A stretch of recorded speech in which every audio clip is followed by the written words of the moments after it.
Oui, Monsieur le Président, merci beaucoup à mon collègue, le député de Montcalm. Il a présenté une position et je suis absolument d'accord. I completely agree with my colleague. As members, we are all equal in this chamber.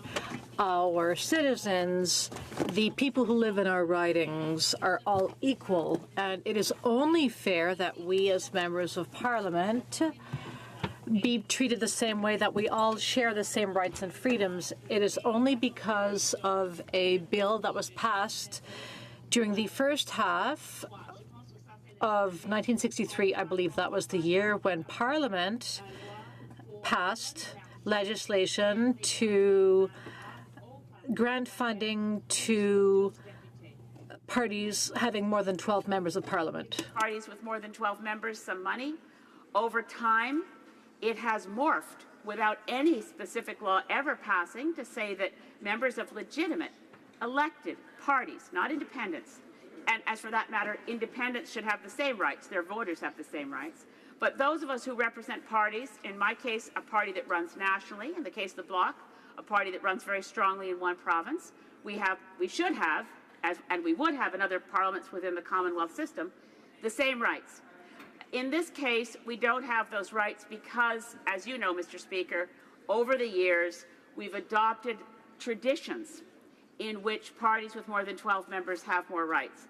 It hasn't been reassessed since 1963. In the early 90s, former Member of Parliament for the Winnipeg, I believe Birds Hill at the time, the Honourable Bill Blakey, made a brilliant argument as to why the NDP with 9 seats should have rights to sit on committees. At the time, and with all due respect to my colleague from the Bloc, at the time that was objected to by the Bloc because they had more than 12 and they were mad because when they had less than 12, the NDP hadn't supported them. Enough.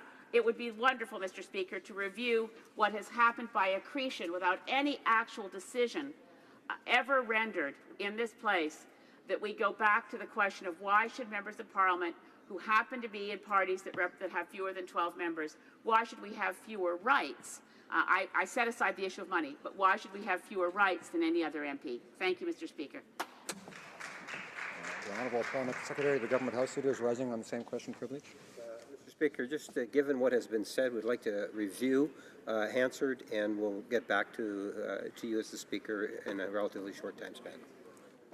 Je remercie l'honorable député. Thank you to the honourable member for Montcalm and to the 2 other members. I will wait for the government's observations and will take everything under deliberation, after which I will report back to the House.